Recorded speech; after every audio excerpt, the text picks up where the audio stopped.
E aí, pessoal? Hoje trago para vocês a continuação do livro. Capítulo 4. Como enriquecer? A visão de Robert. Resolva os problemas. Todos têm problemas financeiros. Se você quiser ficar rico, aprenda a resolver problemas. A identificação de um problema cria a oportunidade de criar uma solução. Cada geração tem seu conjunto característico de problemas financeiros. Na geração de meus pais, os desafios incluíam a Grande Depressão e a Guerra Mundial. A solução para esses problemas era estudar, conseguir um emprego estável e seguro com os respectivos benefícios, aposentar-se aos 65 anos e jogar golfe pelo resto da vida. Muitos da geração nascida após a Segunda Guerra Mundial tinham um plano de pensão com benefícios definidos: poupança, previdência social e saúde pública. Para muitos da geração de meus pais, uma boa educação e um bom trabalho eram garantias de sobrevivência econômica. Minha geração enfrenta um conjunto de diferentes problemas financeiros. Hoje, uma boa educação universitária e um bom emprego não são suficientes. Atualmente, são raros os planos de benefícios definidos, BDS. Os novos planos de previdência são planos de contribuição definida, CDs, mais conhecidos como PGBL. Em termos muito simples, um plano BD dá cobertura vitalícia, enquanto os CDs dão cobertura desde que você tenha saldo em sua conta. Ou seja, em tese, um plano BD não o deixará descoberto, mas os CDs oferecem esse risco. Todos temos problemas financeiros. Se você quiser ficar rico, aprenda a resolver problemas. A identificação de um problema cria a oportunidade de encontrar uma solução. Robert T. Kiyosaki. As gerações posteriores à minha, muitas vezes denominadas Geração X e Geração Y, terão de lidar com um conjunto diferente de problemas financeiros. Herdarão os problemas financeiros da geração de seus pais, e até mesmo os problemas de seus avós, pois hoje a expectativa de vida é maior. Se vivermos mais, é provável que nosso período de vida produtiva seja mais longo e que nos aposentemos mais tarde, mas o que acontecerá se vivermos mais, porém sem condições de continuar a trabalhar? O tamanho cada vez maior desse problema é assustador. Empurrá-lo com a barriga, deixando para a próxima geração, fará apenas com que ele se agrave. Se torne mais complexo. Quanto maiores e mais complexos forem os problemas financeiros, maior será o QI financeiro necessário para resolvê-los. Vamos precisar de todo o poder de nossa mente para conseguir sair dessa. A ausência de educação financeira em nossas escolas torna possível que pessoas inescrupulosas, inclusive representantes eleitos de qualquer partido político, roubem legalmente aqueles que neles confiam, transformando problema numa bola de neve. Nem me fale. Espero que Donald e eu estejamos enganados, mas acredito sinceramente que a América está em dificuldades, e se a América está em dificuldades, o mundo também está. Hoje, um dos maiores problemas mundiais é o aumento dos preços do petróleo.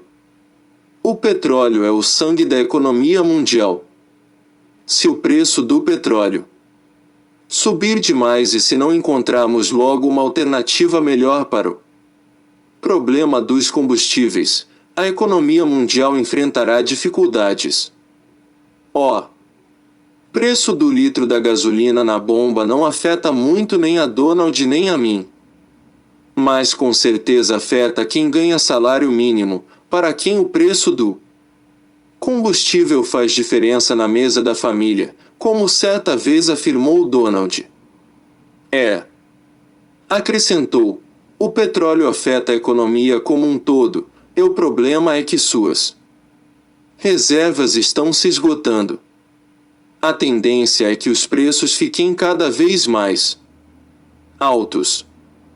Para você e para mim, isso não faz diferença, mas milhões de pessoas serão afetadas.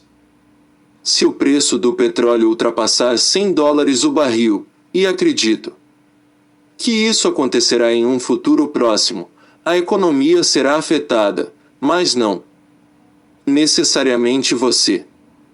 Você pode enfrentar o problema agora e fazer parte da solução.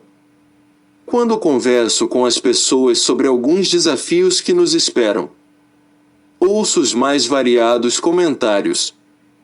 Um dos mais comuns é: nem me fale disso. Outro comentário: precisamos pensar positivamente. Essa negatividade é prejudicial. Ou ainda, Deus resolverá o problema. Esses comentários partem de indivíduos com baixo QI financeiro. Em vez de enfrentar os problemas de frente e perguntar como posso me beneficiar desses problemas, eles bancam o avestruz.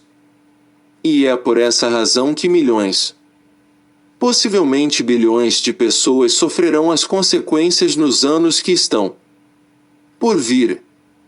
Em vez de encararem o problema como uma oportunidade, tapam o sol com a peneira. Observe os diagramas a seguir. Meu pai rico me ensinou, logo depois da primeira crise do petróleo, de 1973 a 1974, que petróleo e riqueza estavam diretamente relacionados. Ele sempre dizia: riqueza igual energia.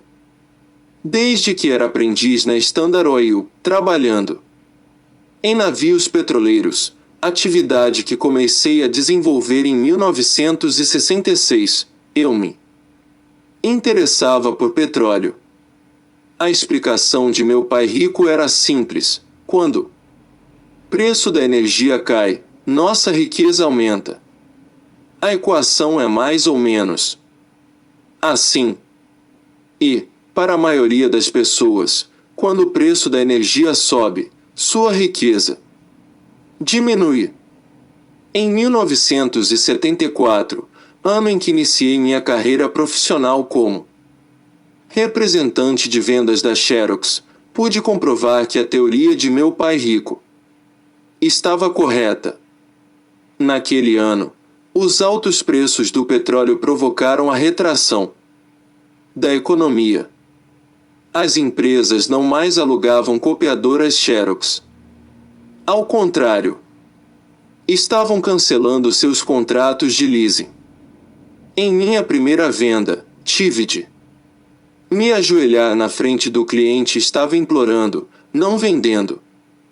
Implorei ao cliente para que não cancelasse seu contrato de leasing. Lembro-me de ter ouvido um cliente perguntar: por que devo manter a copiadora? Não tenho mais negócios. Esse é apenas um pequeno exemplo do que acontece quando o preço da energia sobe. Em vez de ganhar dinheiro nos 2 primeiros anos, fiquei devendo a Xerox.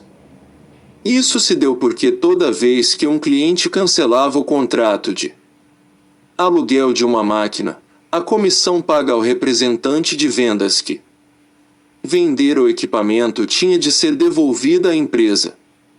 Eu não estava vendendo, estava passando fome. E durante aqueles 2 anos, várias vezes estive prestes a ser despedido. Fases difíceis podem ajudá-lo a enriquecer. O lado bom foi que o desafio de uma economia em retração fez com que eu me tornasse um vendedor melhor. Embora naquela época eu não ganhasse muito dinheiro, meu treinamento como representante de vendas me é útil até hoje. Meus negócios são bem-sucedidos porque sei vender e porque compreendo a importância de vendas e marketing. Em tempos de crise econômica, isso pode representar um diferencial. Conforme Donald e eu costumamos dizer, se você está no comércio, precisa aprender a vender. Como aumentei meu QI financeiro? Como a oferta de petróleo havia diminuído, meu pai rico sugeriu que eu aprendesse mais sobre o setor petrolífero. Trabalhei na ESSO de 1966 a 1969. Como aprendiz e oficial de navio, um terceiro imediato nos navios petroleiros da empresa. Como eu estava interessado em petróleo, tive facilidade em aprender um pouco mais sobre o assunto. Quando comecei a ganhar mais como representante de vendas da Xerox, decidi aprender mais sobre petróleo e arrumei um emprego de meio período em uma empresa petrolífera de Oklahoma que negociava incentivos fiscais, tax shelters, para petróleo e gás. Naquela época, um investidor podia investir $100.000 e receber um incentivo fiscal equivalente a 4 vezes o seu investimento. Nesse exemplo, um investimento de $100.000 equivalia a $400.000 que podiam ser compensados com os impostos devidos.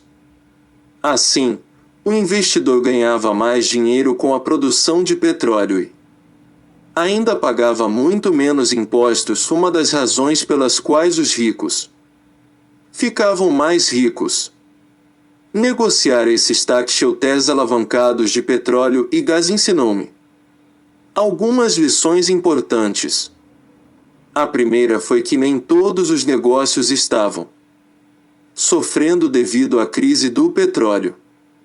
Meus olhos estavam atentos ao fato de que muitos indivíduos ficavam cada vez mais ricos, enquanto outros, cada vez mais pobres. Mediante essa constatação, meu QI financeiro aumentou e pude enxergar um outro mundo.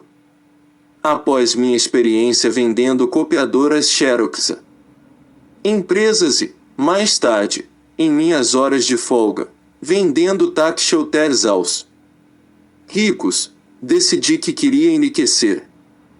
A lição. Analisemos a equação. A dura realidade é que, à medida que os preços da energia sobem, a riqueza da nação diminui, exceto no caso de indivíduos donos de um QI financeiro que lhes permita investir com bom senso. Contudo, se você for rico, sua equação pode se parecer com a seguinte. A escolha é sua. Você pode escolher a equação riqueza igual energia que desejar. Tornei-me sócio de empreendimentos no ramo petrolífero porque queria pertencer ao lado dos ricos. Hoje, continuo a investir em parcerias de petróleo e gás exatamente como fazia nas décadas de 1970 e 1980.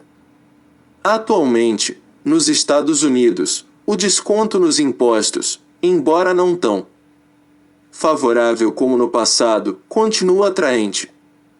Para os $100.000 investidos hoje, embora eu não tenha mais direito a compensação igual a 4 vezes o valor investido que tinha no passado, ainda tenho direito a uma compensação de 70%.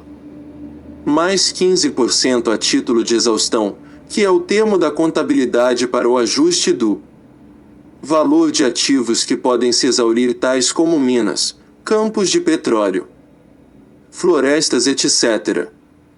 Isso significa que tenho direito a um desconto de $70.000 dos impostos quando faço um investimento de $100.000 para cada dólar de receita. Tenho direito também a desconto de 15% nos impostos, o que significa que ganho mais e pago menos impostos. Tente ganhar isso investindo em poupança, ações, títulos ou fundos. Saber como ganhar dinheiro e pagar menos impostos significa inteligência financeira. No meu caso, a chave foi ter encontrado uma empresa petrolífera honesta. Como dizia meu pai rico, a definição de um homem do petróleo é um mentiroso parado perto de um buraco no chão. Você pode também substituir um homem do petróleo por um homem do ouro. Hoje, embora eu ganhe muito dinheiro com meus livros e jogos, grande parte de minha fortuna provém de minha mina de ouro na China, minha mina de prata na América do Sul, de minhas empresas de imóveis e de minhas parcerias com empresas petrolíferas nos Estados Unidos. Toda vez que um repórter me pergunta a melhor forma de enriquecer não é escrever livros sobre como enriquecer, eu seguro o riso e simplesmente respondo: se você pensa que escrever um livro de sucesso internacional e criar programas educacionais é fácil, por que não tenta? Em minha opinião, é muito mais fácil encontrar petróleo ou ouro do que escrever um best-seller. Donald Trump e eu escrevemos livros porque estamos muito preocupados com o fato de que muitas pessoas no mundo todo provavelmente enfrentarão turbulentas épocas financeiras. Gostaria de estar enganado, mas nossa preocupação é que milhões de pessoas serão financeiramente prejudicadas pelas tempestades financeiras que nos esperam. Nossa mensagem é: com uma educação financeira e uma preparação adequadas, você pode aumentar seu QI financeiro, navegar em águas turbulentas e se tornar mais rico, não mais pobre. A visão de Donald. A educação substitui o medo. A mensagem de Robert e minha também é: com educação financeira apropriada e com planejamento, você poderá escapar da turbulência que hoje está presente no mundo financeiro e, por meio da educação, ficar mais rico, encontrando meios de resolver problemas. Lembro-me de um exemplo simples de resolução de problemas. Quando, recentemente, Robert veio ao meu escritório para conversar sobre o livro, eu tinha uma cadeira vermelha em meu escritório. Perguntei-lhe se havia gostado dela e se seria capaz de dizer quanto custou. Lá estava ele, de pé, olhando para aquela elegante cadeira forrada de tecido. E, finalmente, disse: não tenho a menor ideia. Adorei aquilo. Mike, o gerente de meu campo de golfe na Califórnia, me telefonou, dizendo que precisava de 150 cadeiras para o restaurante, e que haviam pedido $1.500 por uma unidade. Aquele preço me pareceu muito alto, assim, em vez de simplesmente concordar, dei alguns telefonemas. Custou $90, disse eu, todo orgulhoso. É uma ótima cadeira. Melhor. Venha cá, sente-se nela. É melhor que a de $1.500. Você sabe quanto economizei simplesmente dando alguns telefonemas. É uma questão de liderança e de capacidade de resolver problemas. Se meus funcionários acharem que sou perdulário, eles também o serão. Portanto, faço essas coisas não só para poupar meu capital, mas também para dar o exemplo à minha equipe. Você sabe, não tenho medo de gastar dinheiro. Gosto de comprar o melhor, mas não gosto de desperdiçar. Algumas pessoas lutam com problemas financeiros porque têm uma mente estreita e compram mal. Você pode ficar rico sendo econômico, mas será que alguém quer ser um rico avarento? Mesmo quando eu estava em dificuldades financeiras, nunca fui mesquinho. Houve uma época em que minha empresa lutava para sobreviver e, mesmo assim, eu pagava bons salários a meus colaboradores. E é por essa razão que comprei a melhor cadeira pelo melhor preço. Não gosto de ser explorado, principalmente quando posso conseguir o melhor pelo menor preço. Espero que meus funcionários façam o mesmo. Uma coisa da qual não podemos nos esquecer é que um pequeno esforço é o melhor substituto para as desculpas. Se todos estivéssemos a fim de fazer um esforço para compreender o que está acontecendo e contribuir com o nosso quinhão usando nossa inteligência, não a complacência, alguma ideia lúcida, poderia resultar. Resolução de problemas significa instrução em sua melhor forma. Assim como a compreensão pode substituir o ódio, a instrução pode substituir o medo. Talvez seja mais fácil ser ignorante, mas muitas vezes a ignorância é resultado do medo. Como disse Robert Frost, não há nada de que eu tenha mais medo do que de pessoas medrosas. Reduza seu medo e alimente sua coragem. Gosto dos diagramas elaborados por Robert, e quando olho para as setas que ele desenha indicando riqueza e energia, penso como nossa energia individual pode criar riquezas. Se você tiver a perseverança de caminhar para frente com ímpeto, só isso já representa uma grande energia. E com o foco correto, é provável que seja bem-sucedido. Sempre gostei da declaração de Alexander Graham Bell: concentre todos os seus pensamentos no trabalho que irá desempenhar. Os raios de sol não queimam enquanto não se concentram sobre um foco. Se você conseguir controlar sua energia, terá boa chance de criar e controlar sua própria riqueza. Ambas as suas setas apontam para a direção correta. Aprendi que, às vezes, o essencial pode estar invisível a nossos olhos. É nesse ponto que entra o discernimento.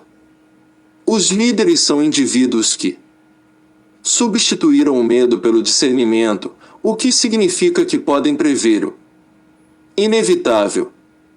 A educação que receberam resultou em uma percepção que pode efetivamente substituir o medo, o que aumenta, de modo significativo, suas chances de êxito. A resolução de problemas torna-se muito mais fácil se você pensar nos problemas como desafios. E eles poderiam perfeitamente ser considerados dessa forma, pois os problemas fazem parte da vida. Encarar os problemas de forma positiva inevitavelmente lhe trará mais energia. Digo inevitavelmente com segurança porque sei que isso é um fato, e sei disso por experiência própria. A segurança é um grande passo em direção à coragem, e o medo se evapora quando confrontado com audácia. Aprendi que às vezes o essencial pode estar invisível a nossos olhos. É nesse ponto que entra o discernimento. Donald J. Trump. Robert sempre diz que um problema pode criar uma oportunidade. Muito bem dito, e eu concordo. Se você começar a analisar seus problemas sob essa luz, Garanto que estará no caminho certo para resolvê-los. Já tive alguns problemas sérios, que envolviam bilhões de dólares em dívidas, mas nunca fui à falência e hoje sou mais bem-sucedido do que jamais fui, portanto, falo por experiência própria. O Trump Tower está no mapa há tanto tempo que as pessoas se esquecem de que ele não surgiu da noite para o dia nos céus de Manhattan. Enfrentei uma série de obstáculos que tive de analisar e superar quando decidi que queria local da Tiffany para meu novo prédio. Precisei resolver inúmeros problemas. Primeiro, eu queria comprar a loja Bonviteller e também o prédio, mas as pessoas disseram que eu estava louco. Não desisti, mas passaram-se 3 anos antes que eu conseguisse negociar com eles. A seguir, eu queria adquirir os direitos sobre o espaço aéreo acima da Tiffany. A aquisição desses direitos me permitiria construir um prédio muito mais alto. Depois de adquirir esses direitos, ainda foi preciso comprar um pequeno lote que era estratégico porque as leis de zoneamento urbano exigiam um espaço vago de, no mínimo, 10 metros na parte de trás de qualquer construção. Isso demandou mais investigações e negociações. Além disso, analisei, junto com meu arquiteto, Descut, cerca de 50 projetos, tentando encontrar os melhores elementos e incorporando-os ao projeto final. A seguir, foi preciso obter a aprovação dos órgãos competentes para o projeto final e obter variações de zonas. Isso é apenas parte da história do Trump Tower. Nenhuma dessas etapas foi fácil, mas eu encarava cada uma como um desafio e gostei de encontrar soluções para os detalhes. Se eu não tivesse encarado as coisas dessa forma, teria desanimado. Hoje tenho um belo edifício, que se tornou famoso no mundo inteiro. Valeu a pena. Com certeza. Além disso, é um grande exemplo de como resolver problemas. Outra história interessante sobre o Trump Tower é o próprio nome. No início, eu pretendia chamá-lo de Tiffany Tower, em virtude de sua localização. Um de meus amigos perguntou por que eu usaria outro nome famoso para descrever um prédio que eu havia idealizado e construído, e sua pergunta ficou em minha cabeça. Resolvi então batizá-lo de Trump Tower. Robert e eu sabemos que os problemas podem ser complexos e, às vezes, parecer intermináveis, mas queremos estimulá-lo a encarar as dificuldades como desafios que lhe proporcionarão a oportunidade de alcançar grandes conquistas. Não se esqueça, nada na vida é fácil. Mas quem quer ficar com nada? Sua inteligência financeira é maior que isso.